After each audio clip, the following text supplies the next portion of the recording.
যে পবিত্ৰ ক্ষণতে উজ্বলি উঠা খ্ৰীষ্টৰ জ্যোতি গ্ৰহণ কৰাই ভক্তি বচন এই মাথোন আমাৰ মিনতি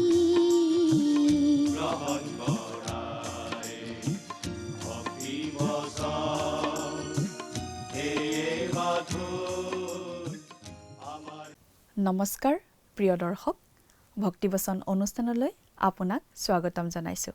আপুনি বাৰু ভালে আছেনে? মোৰ বিশ্বাস ঈশ্বৰে আপোনাক সুস্থ আৰু সুৰক্ষিত ৰাখিছে। আপুনি যদি আমাৰ এই অনুষ্ঠানত প্ৰথমবাৰ উপস্থিত আছে বা আমাৰ এই অনুষ্ঠানৰ বিষয়ে একো নাজানে, তেন্তে জনাও যে এই অনুষ্ঠানৰ জৰিয়তে বাইবেলৰ পৰা ঈশ্বৰৰ বাক্য ধাৰাবাহিকভাৱে অধ্যয়ন কৰি থকা হৈছে। আমাৰ বিশ্বাস ঈশ্বৰৰ বাক্যৰ এই আলোচনা আপোনাৰ শুনি ভাল লাগিব। তেতিয়াহ'লে আহক শুনো ঈশ্বৰৰ বাক্যই কি কৈছে।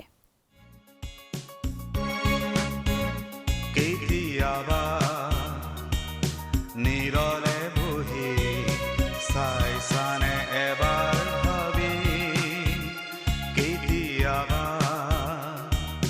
নিৰলে বহি চাইছানে এবাৰ ভাবি, ক'ৰ পৰা আহিছা আৰু ক'লৈনো যাবাগে তুমি, ক'ৰ পৰা আহিছা আৰু ক'লৈনো যাবাগে তুমি, তোমাৰ জীৱনৰ লক্ষ্যণ কি, কেতিয়াবা নিৰলে বহি চাইছানে এবাৰ ভাবি।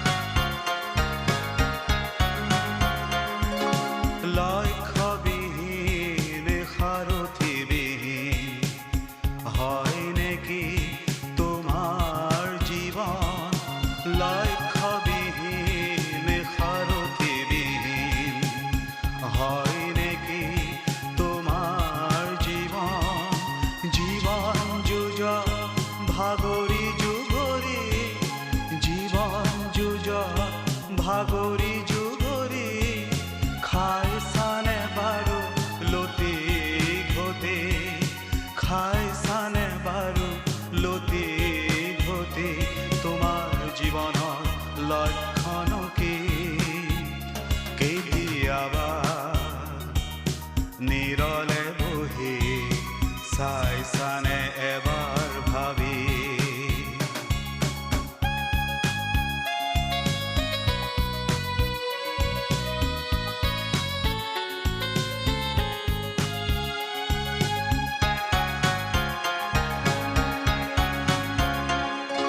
যিচুতেই জীৱনৰ অৰ্থ পাবা। নমস্কাৰ। খ্ৰীষ্টীয় বিশ্বাসী ভাই ভনীসকললৈ বিশেষভাৱে প্ৰস্তুত কৰা আমাৰ এই বাইবেল অধ্যয়নৰ ধাৰাবাহিক অনুষ্ঠান ভক্তিবচনলৈ আপোনালোক সকলোকে উষ্ম আদৰণি জনাইছোঁ। আমি এতিয়া বাইবেলৰ নতুন নিয়ম খণ্ডৰ প্ৰথমখন পুস্তক মুঠিয়ে লিখা শুভবাৰ্তা নামৰ পুস্তকখন অধ্যয়ন কৰি আছোঁ। আপুনি যদি আমাৰ আগৰটো অনুষ্ঠান চাইছিল, তেনেহ'লে আপোনাৰ নিশ্চয় মনত আছে যে আমি যোৱা অনুষ্ঠানত এই মুঠিয়ে লিখা শুভবাৰ্তা পুস্তকখনৰ 1 নম্বৰ অধ্যায়ৰ 1 নম্বৰ পদৰ পৰা 16 নম্বৰ পদলৈকে পঢ়ি তাৰ ভিত্তিত আগবঢ়োৱা আলোচনা শুনিবলৈ পালোঁ। আজিৰ অনুষ্ঠানত আমি মুঠিয়ে লিখা শুভবাৰ্তাৰ 1 নম্বৰ অধ্যায়ৰ 17 নম্বৰ পদৰ পৰা 25 নম্বৰ পদলৈকে পঢ়ি তাৰ ভিত্তিত আলোচনা আগবঢ়াবলৈ ওলাইছোঁ। মুঠিয়ে লিখা শুভবাৰ্তাৰ প্ৰথম অধ্যায়ত আমি পাওঁ যীশুখ্ৰীষ্টৰ বংশাৱলী, কুমাৰী মৰিয়মৰ গৰ্ভত যীশুখ্ৰীষ্টৰ জন্মৰ কথা। আজি আমি যীশুখ্ৰীষ্টৰ জন্মৰ বিষয়ে পঢ়িবলৈ পাম। কুমাৰী মৰিয়মৰ যুগেৰে যীশুখ্ৰীষ্টৰ জন্মৰ কথা। লুকে লিখা শুভবাৰ্তাৰ লিখক লুক আছিল এজন গ্ৰীক চিকিৎসক।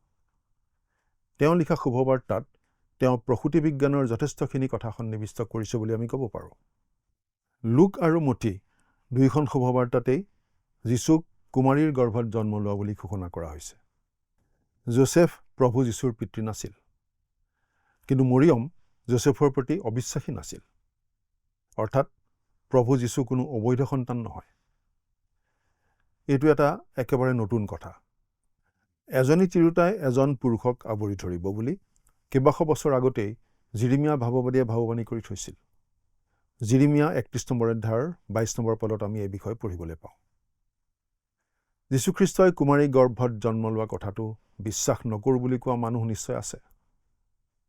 যিকোনো কথা বিশ্বাস কৰা নকৰাৰ সম্পূৰ্ণ স্বাধীনতা আৰু অধিকাৰ যিকোনো মানুহৰ আছে। কিন্তু দুটা অতি নিশ্চিত আপত্তি আমাৰ আছে।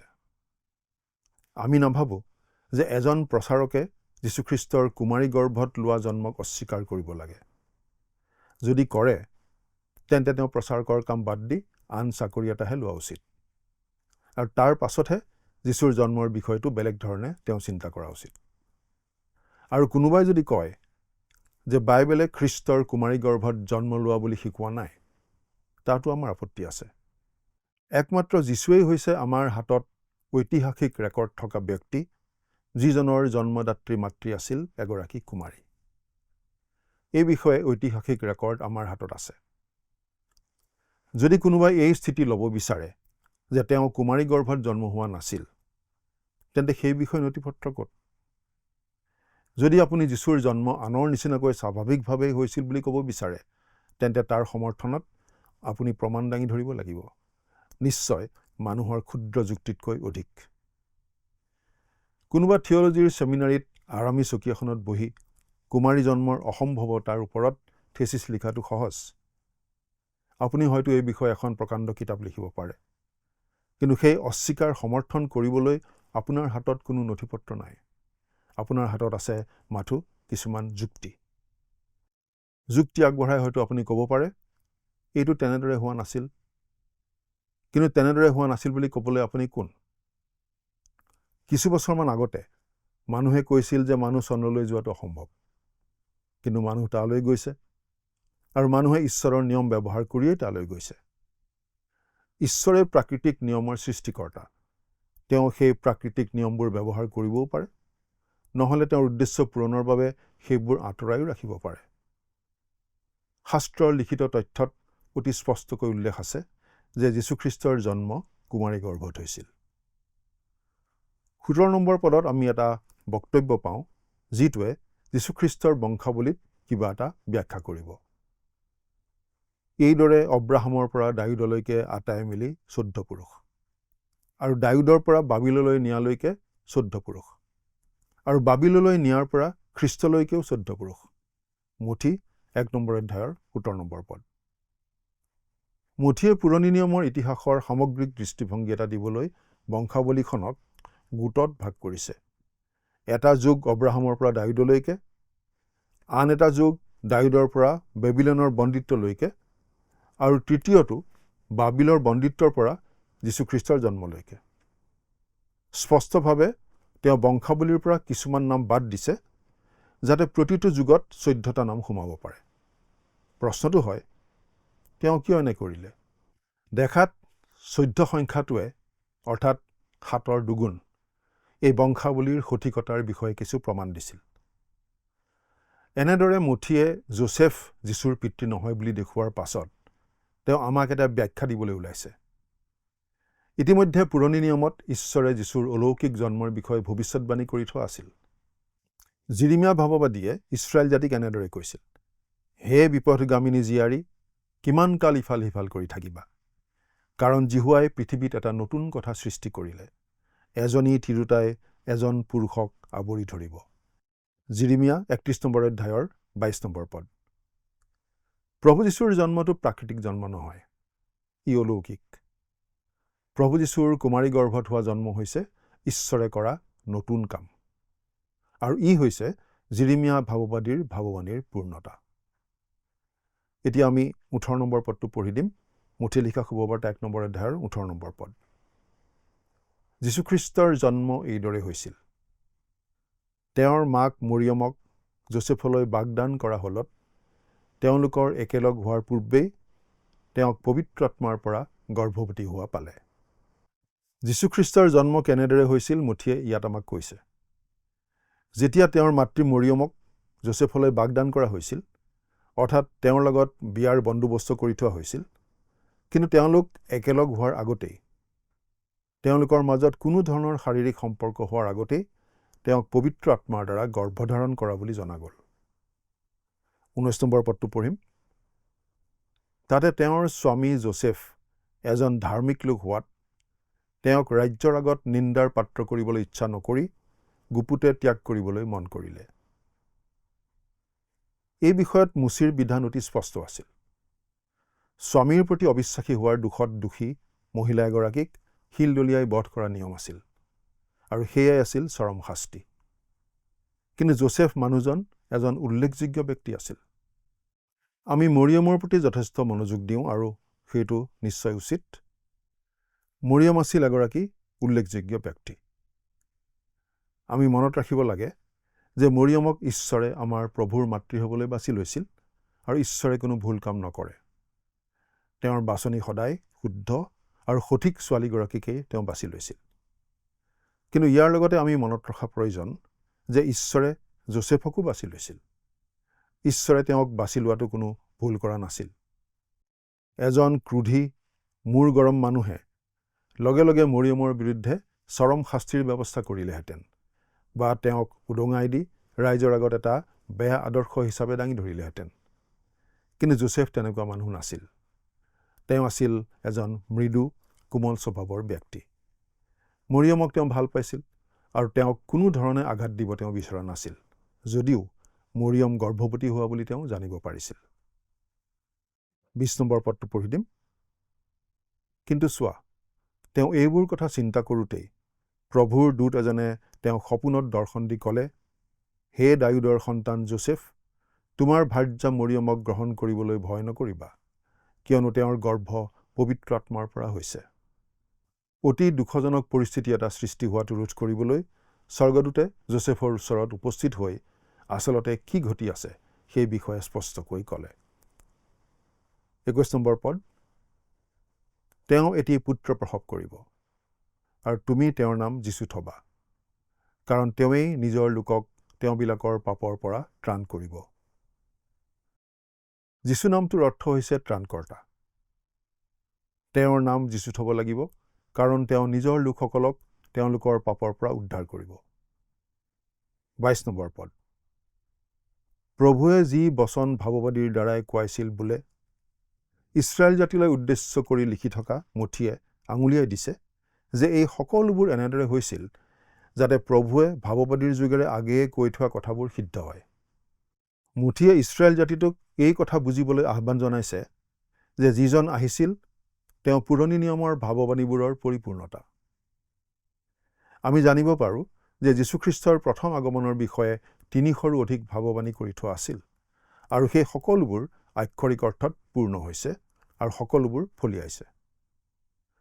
সেই ভাৱবাণীবোৰৰ কিমানটা মুঠিত উল্লেখ কৰা আছে আমি সঠিকভাৱে ক'ব খোজা নাই, কিন্তু আমি এই কথাটো জানো যে মুঠিয়ে আন 3জন শুভবাৰ্তা লেখকতকৈ পুৰণি নিয়মৰ পৰা বেছি উদ্ধৃতি দিছিল। পঢ়িলে আমাৰ এনেকুৱা লাগে যেন তেওঁ কথাবোৰ লিপিবদ্ধ কৰে আৰু সেইবোৰক পুৰণি নিয়মৰ জৰিয়তে সত্য প্ৰমাণিত কৰে, কাৰণ তেওঁ মূলতঃ খ্ৰীষ্টৰ জীৱন কাহিনীটো দিবলৈ চেষ্টা কৰা নাই, কিন্তু তেওঁ এইটোহে দেখুৱাইছে যে তেওঁৰ বিষয়ে পুৰণি নিয়মৰ ভাৱবাণীসমূহৰ পৰিপূৰ্ণতা এইবোৰেই। এতিয়া তেওঁ যিচয়া 7 নম্বৰ অধ্যায়ৰ 14 নম্বৰ পদত দিয়া ভাৱবাণীটো উল্লেখ কৰিছে। 23 নম্বৰ পদটো পঢ়ি দিম। চোৱা, সেই কন্যাই গৰ্ভৱতী হৈ পুত্ৰ প্ৰসৱ কৰিব, আৰু লোকে তেওঁৰ নাম ইমানুৱেল থব। এই নামৰ অৰ্থ আমাৰ লগত ঈশ্বৰ। সেই বচন সিদ্ধ হ'বলৈ এই সকলো ঘটিল। এই কথাখিনি আমি অলপ ভালদৰে চাব খুজিছোঁ, কাৰণ এই কথাটো অতি গুৰুত্বপূৰ্ণ। উদাৰবাদীসকলে অৱশ্যে খ্ৰীষ্টৰ কুমাৰী গৰ্ভত হোৱা জন্মৰ সত্যটো অস্বীকাৰ কৰিব খোজে, আৰু বাইবেলে এই কথাটো শিকাইছে বুলি তেওঁলোকে মানিব নোখোজে। আমাৰ এনে সন্দেহ হয় যে উদাৰবাদীসকলৰ কিছুমান কথা বজাই ৰাখিবলৈ চেষ্টা কৰাৰ উদ্দেশ্যেই বাইবেলৰ ৰিভাইজ ষ্টেণ্ডাৰ্ড ভাৰ্চনটো প্ৰকাশ কৰা হৈছিল। এই বিষয়ে আমি নিশ্চিত, কাৰণ তেওঁলোকে অস্বীকাৰ কৰা এটা মতবাদ হৈছে যীশুখ্ৰীষ্টৰ কুমাৰী গৰ্ভত জন্ম। 1946 চনত কপিৰাইট লাভ কৰা ৰিভাইজ ষ্টেণ্ডাৰ্ড ভাৰ্চনৰ নিউ টেষ্টামেণ্টত মুঠি 1 নম্বৰ অধ্যায়ৰ 23 নম্বৰ পদত এইদৰে লিখা আছে, প্ৰভুৱে ভাৱবাদীৰ দ্বাৰা কোৱা কথাখিনি পূৰ্ণ কৰিবলৈ এই সকলোবোৰ ঘটিছিল। চোৱা, এগৰাকী কুমাৰীয়ে গৰ্ভধাৰণ কৰিব আৰু পুত্ৰ জন্ম দিব, আৰু তেওঁৰ নাম ইমানুৱেল হ'ব, যাৰ অৰ্থ হৈছে আমাৰ লগত ঈশ্বৰ। 1952 চনত কপিৰাইট লাভ কৰা ৰিভাইজ ষ্টেণ্ডাৰ্ড ভাৰ্চনৰ পুৰণি নিয়মত যিছয়া 7 নম্বৰ অধ্যায়ৰ 14 নম্বৰ পদত এইদৰে লিখা আছে, সেয়েহে প্ৰভুৱে নিজেই তোমালোকক এটা চিন দিব। চোৱা, এগৰাকী যুৱতীয়ে গৰ্ভধাৰণ কৰি পুত্ৰ জন্ম দিব, আৰু তেওঁৰ নাম ইমানুৱেল ৰাখিব। কথাটো মন কৰিবলগীয়া যে যিছয়াত তেওঁলোকে কুমাৰী শব্দটোৰ সলনি যুৱতী ব্যৱহাৰ কৰিছে, যদিও মুঠি 1 নম্বৰ অধ্যায়ৰ 23 নম্বৰ পদত কুমাৰী শব্দটোহে ব্যৱহাৰ কৰা হৈছিল, যিটো যিছয়া 7 নম্বৰ অধ্যায়ৰ 14 নম্বৰ পদৰ পূৰ্ণতা। এগৰাকী যুৱতী কুমাৰী হৈ নাথাকিবও পাৰে। যিছয়া 7 নম্বৰ অধ্যায়ৰ 14 নম্বৰ পদৰ ভৱিষ্যতবাণীটো এটা চিন হিচাপে দিয়া হৈছিল, কিন্তু এগৰাকী যুৱতীয়ে গৰ্ভধাৰণ কৰি পুত্ৰ জন্ম দিয়াটো কোনো প্ৰকাৰে এটা চিন হ'ব নোৱাৰে, কাৰণ সেইটো এটা সাধাৰণ কথা। এগৰাকী যুৱতীয়ে গৰ্ভধাৰণ কৰা কথাটো এটা সাধাৰণ কথা। যদিহে সেইটো এটা চিন হ'ব লাগে, তেন্তে আমাৰ চাৰিওফালে দিনটোত বহুবাৰ প্ৰতিদিনে এনেকুৱা চিন চলি আছে। আচলতে সেই কুমাৰী শব্দটোক গুৰুত্বহীন কৰিবলৈ তেওঁলোকে ইয়াক যুৱতী বুলি অনুবাদ কৰিলে। কুমাৰী এগৰাকী মাতৃ হোৱাটোহে অলৌকিক কথা, আৰু যীশুৰ জন্ম অলৌকিক আছিল। এই কথাটো উদাৰবাদীসকলে অস্বীকাৰ কৰিব খোজে। এতিয়া আমি যিছয়া 7 নম্বৰ অধ্যায়ৰ 14 নম্বৰ পদটো মূল ইব্ৰী ভাষাত চাওঁ। কুমাৰীৰ বাবে ব্যৱহাৰ কৰা শব্দটো হৈছে আলমা। RSVৰ অনুবাদকসকলে ইব্ৰী ভাষাৰ অভিধানৰ বিস্তৃত জ্ঞান থকা এজন অসাধাৰণ পণ্ডিত গেছেনিয়াছৰ সহায় লৈছিল। গেছেনিয়াছে স্বীকাৰ কৰিছিল যে শব্দটোৰ সাধাৰণ অনুবাদ কুমাৰী, কিন্তু তেওঁ কৈছিল যে ইয়াক যুৱতীলৈ সলনি কৰিব পাৰি। তেওঁ তেনেকৈ কোৱাৰ কাৰণ আছিল অলৌকিকতাক নাকচ কৰাৰ বাবে। গতিকে এই নতুন অনুবাদ অনুসৰণ কৰা আনসকলে ক'বলৈ চেষ্টা কৰি থাকে যে আলমাৰ অৰ্থ হৈছে যুৱতীহে, কুমাৰী নহয়। এতিয়া আমি যিছয়া 7 নম্বৰ অধ্যায়লৈ উভতি যাওঁ আৰু তাত লিপিবদ্ধ কৰা কথাখিনি অধ্যয়ন কৰোঁ। সেয়া আছিল আহজ সিংহাসনত বহি থকা সময়ৰ কথা। তেওঁ এজন ঈশ্বৰ নমনা লোক আছিল। তেওঁক এজন বেয়া ৰজা বুলি আমি ক'ব পাৰোঁ। ঈশ্বৰে যিছয়াক তেওঁৰ ওচৰলৈ এটা বাৰ্তা দিবলৈ পঠিয়াইছিল, কিন্তু তেওঁ শুনা নাছিল। এই বিষয়ে আমি এনেদৰে পঢ়িবলৈ পাওঁ। জিহুৱাই আহজক আকৌ ক'লে, তুমি তোমাৰ জিহুৱাৰ পৰা কোনো এটা চিন খোজা, অধস্থান বা ঊৰ্ধ্বস্থানত তাক খোজা।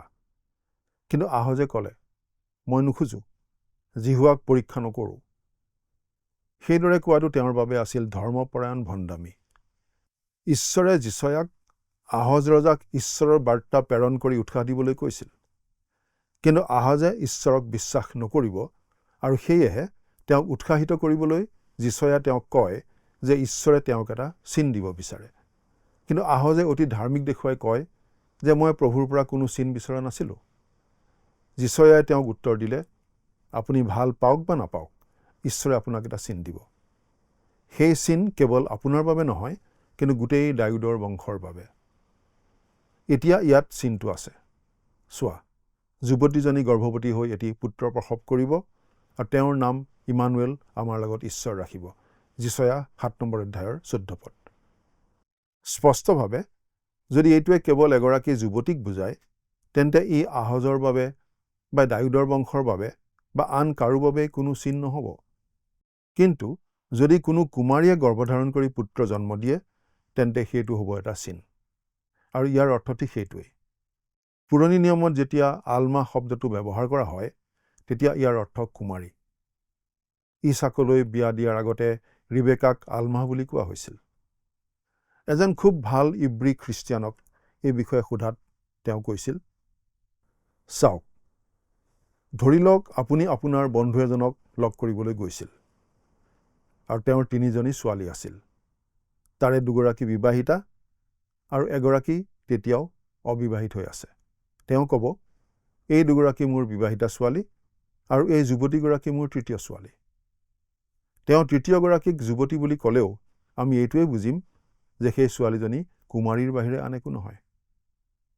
যি স্থলত আমি ঈশ্বৰৰ পুত্ৰৰ সান্নিধ্যলৈ আহিব লাগে, তেনেস্থলত আমি তেওঁৰ কুমাৰী জন্মক অস্বীকাৰ কৰা লোক হ'বলৈ নিশ্চয় ভাল নাপাম।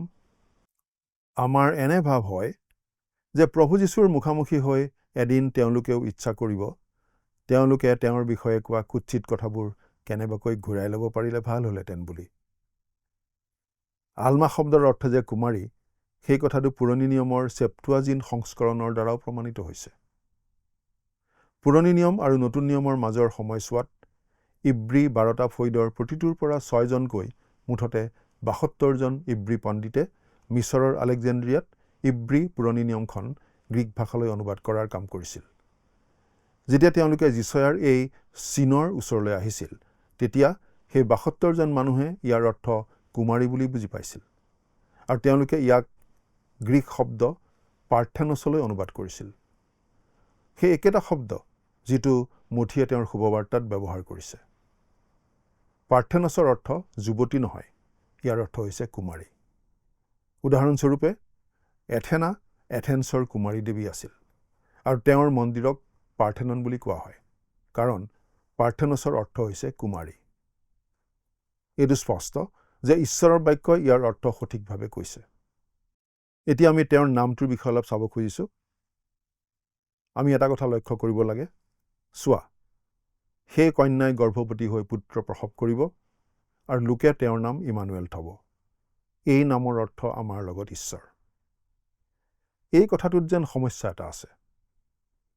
যীশুক কেতিয়াবা ক'ত ইমানুৱেল বুলি কোৱা হৈছিল আমি ক'ব পাৰিমনে? নাই, তেওঁক যীশু বুলিহে কোৱা হয়, কাৰণ সেইটোৱে তেওঁৰ নাম। তেওঁক এই নাম দিয়া হৈছিল কাৰণ তেওঁ নিজৰ লোকসকলক তেওঁলোকৰ পাপৰ পৰা ত্ৰাণ কৰিব। খ্ৰীষ্টটো হৈছে তেওঁৰ উপাধি, যীশু হৈছে তেওঁৰ নাম। কিন্তু ইয়াত কোৱা হৈছে যে তেওঁক ইমানুৱেল বোলা হ'ব, যাৰ অৰ্থ হ'ল আমাৰ লগত ঈশ্বৰ। প্ৰিয় শ্ৰোতা, ইয়াত আমাৰ হাতত সমগ্ৰ ঈশ্বৰৰ বাক্যৰ ভিতৰত আটাইতকৈ আচৰিত কথা এটা আছে। তাকে অলপ আমি চাওঁ হওক। ইমানুৱেল শব্দটোৰ অৰ্থ হৈছে আমাৰ লগত থকা ঈশ্বৰ। তেওঁ ইমানুৱেল হ'ব নোৱাৰে, আমাৰ লগত থকা ঈশ্বৰ হ'ব নোৱাৰে, যদিহে তেওঁ কুমাৰী গৰ্ভত জন্ম নহয়। আমাৰ লগত থকা ঈশ্বৰ হ'বলৈ সেইটো একমাত্ৰ উপায়। আৰু আমি মন কৰা উচিত, যদিহে তেওঁ ইমানুৱেল নহয়, তেন্তে তেওঁ যীশু ত্ৰাণকৰ্তা হ'ব নোৱাৰে। তেওঁক যীশু ত্ৰাণকৰ্তা বুলি এইবাবেই কোৱা হয় কাৰণ তেওঁ আমাৰ লগত থকা ঈশ্বৰ। ঈশ্বৰ হৈও মানুহৰূপে জন্ম লৈ এই পৃথিৱীলৈ নামি অহাজনৰ বিষয়ে এই সত্য বাইবেলৰ অন্যতম আচৰিত তথা গুৰুত্বপূৰ্ণ কথা। তথাপি দূতবিলাকতকৈ যিজনাক অলপহে সৰু কৰা হ'ল, সেই যীশুক দেখিছোঁ। তেওঁ মৃত্যুভোগৰ কাৰণে প্ৰতাপ আৰু সমাদৰ স্বৰূপ মুকুটেৰে বিভূষিত, যাতে ঈশ্বৰৰ অনুগ্ৰহত সকলোৰে কাৰণে তেওঁ মৃত্যুৰ আশ্বাদ পায়। এয়ে সেই মৃত্যুভোগৰ উদ্দেশ্য। ইব্ৰী 2 নম্বৰ অধ্যায়ৰ 9 নম্বৰ পদ। তেওঁৰ ত্যাগ গ্ৰহণযোগ্য হ'ব লাগিছিল। জগতৰ পাপৰ বাবে আমি মৰি দিব নোৱাৰোঁ। আমি নিজৰ পাপৰ বাবে মুক্তিদায়ক মৃত্যুবৰণ কৰিব নোৱাৰোঁ, কিন্তু তেওঁ পাৰে। যীশু কেনেকৈ ত্ৰাণকৰ্তা হ'ব পাৰে? কাৰণ তেওঁ ইমানুৱেল, আমাৰ লগত থকা ঈশ্বৰ। তেওঁ আমাৰ লগলৈ কেনেকৈ আহিল? তেওঁ কুমাৰী গৰ্ভত জন্ম হৈ আহিল। তেওঁক যীশু বুলি কোৱা হৈছিল। তেওঁক কেতিয়াও ইমানুৱেল বুলি কোৱা হোৱা নাছিল। কিন্তু আমি তেওঁক যীশু বুলি ক'ব নোৱাৰোঁ যদিহে তেওঁ ইমানুৱেল নহয়, আমাৰ লগত থকা ঈশ্বৰ নহয়। জগতৰ ত্ৰাণকৰ্তা হ'বলৈ তেওঁ ইমানুৱেল হ'বই লাগিব। সেয়েহে তেওঁৰ কুমাৰী গৰ্ভত হোৱা জন্ম ইমান গুৰুত্বপূৰ্ণ। এজন ব্যক্তি খ্ৰীষ্টীয় বিশ্বাসী হৈও তেওঁৰ কুমাৰী গৰ্ভত হোৱা জন্মক অস্বীকাৰ কৰিব পাৰেনে? খ্ৰীষ্টৰ বিষয়ে বেছি নাজানিও নিজৰ ত্ৰাণকৰ্তা হিচাপে গ্ৰহণ কৰাটো সম্ভৱ। কোনোবাই হয়তো নাজানে যে এই অভিলেখ বাইবেলত আছে, কিন্তু ঈশ্বৰৰ সন্তান হোৱাৰ পাছত প্ৰভু যীশুৰ কুমাৰী গৰ্ভত হোৱা জন্মক অস্বীকাৰ নকৰিব। পৰিত্ৰাণ পাবলৈ আমি হয়তো এই কথাটো নাজানিলেও হয়, কিন্তু ঈশ্বৰৰ সন্তান হিচাপে আমি যীশুখ্ৰীষ্টৰ কুমাৰী জন্মক অস্বীকাৰ কৰিব নোৱাৰোঁ। 24 আৰু 25 নম্বৰ পদ। পাছে যোছেফে টোপনিৰ পৰা উঠি প্ৰভুৰ দূতে তেওঁক আজ্ঞা দিয়াৰ দৰে কৰি নিজৰ ভাৰ্যাক গ্ৰহণ কৰিলে। কিন্তু পুত্ৰ প্ৰসৱ নকৰালৈকে তেওঁৰ পৰিচয় নহ'ল। পাছে তেওঁ সেই পুত্ৰৰ নাম যীশু থলে। কোনো পুৰুষৰ সংস্পৰ্শলৈ নহাকৈ পবিত্ৰ আত্মাৰ যোগেৰে কুমাৰী মৰিয়মে প্ৰভু যীশুক জন্ম দিলে। এই কথাটোক আমি অতি গুৰুত্বপূৰ্ণ বুলি গণ্য কৰোঁ। আমি এনে এজন ত্ৰাণকৰ্তা বিচাৰোঁ যিজনে তললৈ হাতখন আগবঢ়াই দি আমাৰ নিচিনা পাপী একোজনক বচাব পাৰে। যদি তেওঁ মোৰ দৰে আন এজন মানুহ মাত্ৰ, তেন্তে তেওঁ মোক বৰ বেছি সহায় কৰিব নোৱাৰিব। কিন্তু যদি তেওঁ ইমানুৱেল, আমাৰ লগত থকা ঈশ্বৰ, কুমাৰী গৰ্ভত জন্ম হোৱা, তেন্তে তেওঁ মোৰ ত্ৰাণকৰ্তা। তেওঁ আপোনাৰো ত্ৰাণকৰ্তানে? তেওঁ আমাৰ মানৱতা নিজৰ ওপৰত লৈছিল, যাতে তেওঁ আমাৰ বাবে মৃত্যুৰ সোৱাদ ল'ব পাৰে, যাতে তেওঁ আমাৰ বাবে ক্ৰুচত মুক্তিদায়ক মৃত্যু বৰণ কৰিব পাৰে। আজিলৈ আমি ইমানতে সামৰণি মাৰিব খুজিছোঁ। শেষ কৰাৰ আগতে খন্তেক প্ৰাৰ্থনাত মূৰ্ণত কৰিম। আহকচোন। স্বৰ্গত থকা কৰুণাময় পিতৃ ঈশ্বৰ, প্ৰভু তোমাক ধন্যবাদ দিওঁ। তোমাৰ বাক্য অধ্যয়ন কৰিবলৈ এই বিশেষ সময় তুমি আমাক দিলা। আৰু বিশেষকৈ আমি ধন্যবাদ দিওঁ যিসকল দৰ্শকে এই অনুষ্ঠান নিয়মিতভাৱে চাই আছে, সেই দৰ্শকসকলৰ বাবে। প্ৰভু, তেওঁলোকৰ জীৱনৰ ওপৰত তোমাৰ বিশেষ অনুগ্ৰহৰ আশীৰ্বাদ থাকিবলৈ দিয়া। প্ৰভু, তোমাক ধন্যবাদ দিওঁ কিয়নো আমাৰ পৰিত্ৰাণৰ বাবে তুমি তোমাৰ একেজাত পুত্ৰ যীশুখ্ৰীষ্টকে আমালৈ দান কৰিলা, আৰু তেওঁ অলৌকিকভাৱে কুমাৰী গৰ্ভত জন্ম হৈ আমাৰ মাজলৈ আহিল। আমাৰ মাজত থকা ঈশ্বৰ হিচাপে তেওঁ ইমানুৱেল হ'ল, আৰু সেইবাবেই তেওঁ আমাৰ ত্ৰাণকৰ্তা হ'ল। প্ৰভু যীশুৰ কাৰণে তোমাক আকৌ এবাৰ ধন্যবাদ দি এই প্ৰাৰ্থনা ত্ৰাণকৰ্তা প্ৰভু যীশুখ্ৰীষ্টৰ নামত আগবঢ়াইছোঁ। আমেন। প্ৰিয় দৰ্শক, আমাৰ এই ধাৰাবাহিক বাইবেল অনুষ্ঠানটি শুনাৰ বাবে আপোনাক অশেষ ধন্যবাদ জ্ঞাপন কৰিছোঁ। আপুনি নিশ্চয় প্ৰতিদিনে ঈশ্বৰৰ বাক্যৰ সমৃদ্ধি লাভ কৰিছে। আমি বিশ্বাস কৰিছোঁ ঈশ্বৰৰ বাক্যই আপোনাৰ জীৱনত কাম কৰিছে আৰু আপুনি এটা পৰিৱৰ্তিত জীৱন যাপন কৰিছে। আমি যি শুনিছোঁ তাক মনত ৰাখিবলৈ প্ৰতিদিনে বাক্য অধ্যয়নৰ প্ৰয়োজন। আশা কৰিছোঁ আপুনি নিশ্চয় কৰিব। আহক আজিৰ অধ্যয়নৰ প্ৰশ্নটি মন দি শুনো।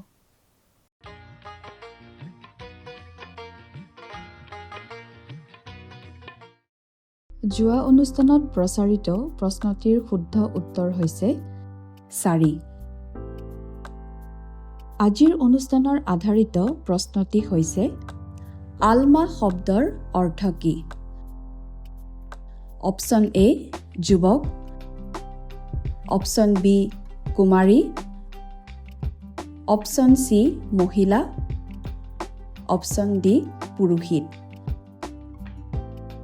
প্ৰিয় দৰ্শক, আজিৰ প্ৰশ্নৰ সঠিক উত্তৰটো আজি সন্ধিয়া 6 বজাৰ আগেয়ে আপোনাৰ নাম আৰু ঠিকনাৰে সৈতে আমালৈ 7429840242 নম্বৰত SMS নাইবা হোৱাটছআপৰ যোগে প্ৰেৰণ কৰক।